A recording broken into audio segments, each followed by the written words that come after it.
That's cool. Let me tell you a story. In 1985, a lot of different artists gathered together to create the Live Aid concert, which was one of the best concerts the world has ever seen. And 40 years later, I'm here at home doing some stuff.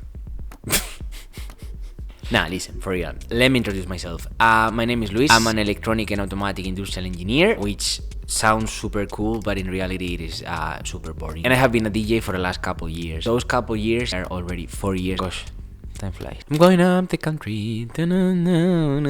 One thing that I noticed that it's one of those environments where, depending on how expensive is your gear, it determines how good you are, which it's nonsense. I used to play tennis back in the days, and I usually went with my backpack and 2 rackets, and then this guy appears with like 7 rackets and the brace and the band and even a ball boy, and I hated them. They won, but I hated them. If you know anything about the world of DJing, you must probably have seen that the prices are over the roof. Like a Pioneer deck with 2 CDJs is like 3,000 euros.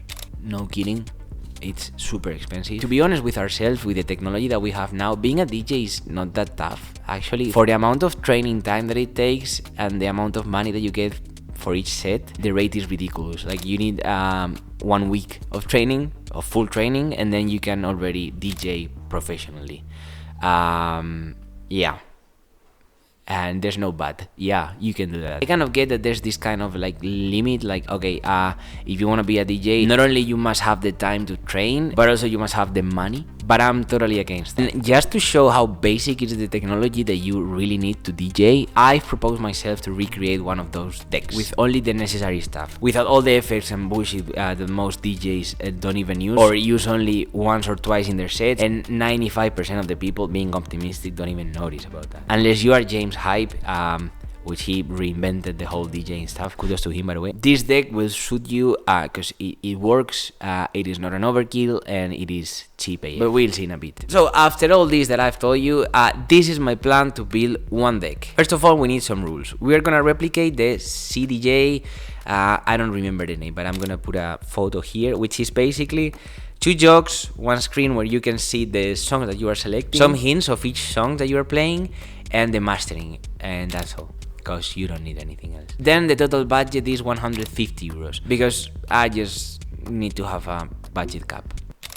No explanation. I think 150 is good enough. Another rule is that we cannot use any external hardware apart from the USB. You come to the venue, you switch it on, you put the USB, you start playing, and then you remove the USB, and bye-bye. That's what we want. So for that we need a deck, a screen, and something to handle the USB, and all the shit in the middle so they understand each other. First of all, let me introduce you to the MIDI controller. We need something to control whatever program we're going to use, which we don't know yet. It doesn't really matter. It doesn't really matter. It doesn't really importa. It doesn't really matter the brand or the software that we're gonna use, because we just want to have a MIDI map that then will translate into whatever we want to do with it. I mean, potentially we could use even a banana with some sensors in it, and then like you can program those sensors so they translate into whatever you want. Which, by the way, it's a nice video now that I'm thinking about it. Could be for the future. But that is not the issue. So I went into a second-hand web page and I found the cheapest MIDI controller, which turned out to be the Hercules Impulse 200. So it was ugly and one of the buttons was broken, but we don't care because most of the buttons we're not gonna use. And it was in total 40 euros. This is not the most beautiful MIDI map ever, but after some thinking we decided to paint it, and voila, a bit more beautiful, I think, right? Van Gogh style. I like it. Keep in mind that half of the buttons that we have here are not gonna be used. Like this, for example. What is a sync? What does it even mean? Like, who needs a sync? Real DJs don't use a sync. I'm kidding. They are super useful. Use them. Don't be silly. Don't be that guy. Okay, now we need to decide which program should we use. Ladies and gents, girls and guys, lads and lasses, I think. Open source is the brightest idea that humanity had since the invention of time. I needed a program that we could modify as much as we wanted to fit the basic needs of the deck. Most programs are licensed, which means that the software is private, and unless you do a tremendous reverse engineering, which I don't know how to do, there's basically nothing to do. So that's when Mix with XXX enters the scene. I forgot my lines. Okay. Mix is a program that you can download in every platform. So this is Linux, Mac, and Windows. And the source code is open, which means that you can modify it as you want, and then you can build your own build.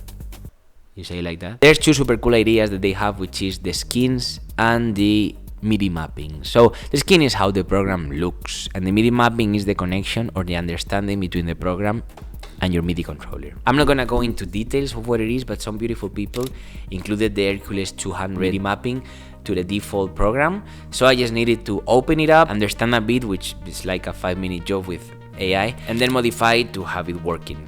Finally, we just remove these buttons that nobody uses, and we were left with a mastering deck with some jokes as what we wanted, basically. So as I said before, we also had the capability to create the skin, which is again how the program looks. And after downloading some other skins from other people that they happily shared with the community, this is how it will look like in our screen.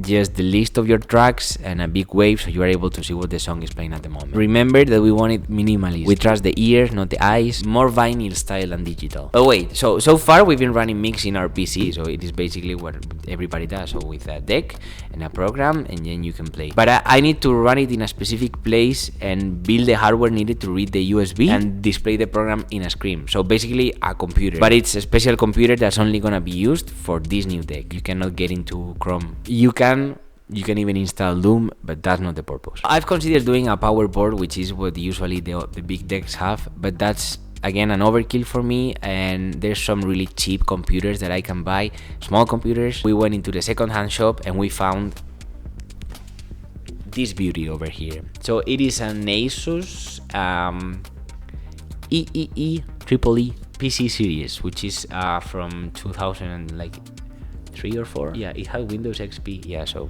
from 1995, I guess. No, 2001 was Windows XP, right? Yeah, it works. This shit turns on. Let's go with the software part. So to run our customized version of Mix that we've already tried in another PC, we need an operative system for this. Of course, we could use Windows XP, which is the one that it has by default. But what is the fun in that?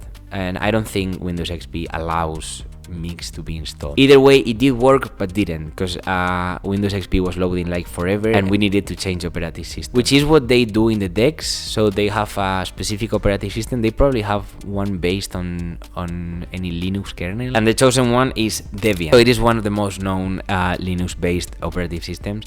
I think Ubuntu is based on Debian, or they are similar. Debian with the basics. Whenever you turn the computer on, it is just a black screen with some command line tools. And I'm not gonna go into details, but after installing some packages that you need to run Mix, and then installing the Mix build that we wanted, we have it playing. So at this point, I think it is better just to show you.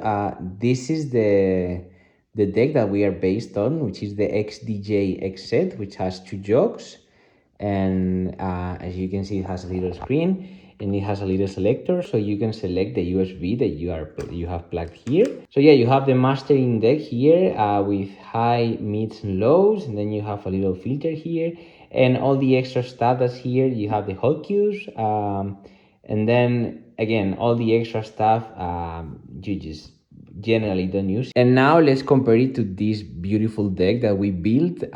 Keep in mind this serves as like a CPU and the screen, because like the keyboard is useless. So you can read the USB. We have the screen that we designed with the list of songs that you can see here, and the tracks at the bottom. So we control everything from the MIDI controller. We can select here one of the songs. We can, for example, load this one, and then we can load another one in the second channel. So we have the mastering, we have the hot cues, and yeah, pretty much what I show you, but way smaller, way lighter, way cheaper. I don't know if you can trust it to play on a venue. That's something that we could try, but it works. I hope this video serves for people that think that they need money to spend on gear for DJing, but in reality, this is what you need. No more, no less. And from here, kudos to the people from Mix. You are amazing. I think the job that you are doing is incredible, and you are doing it for free. I will be uploading some videos related to the music world, because I think it is really fun to play with engineering and music and see what is the outcome. So yeah, thanks for watching. See you soon. Peace.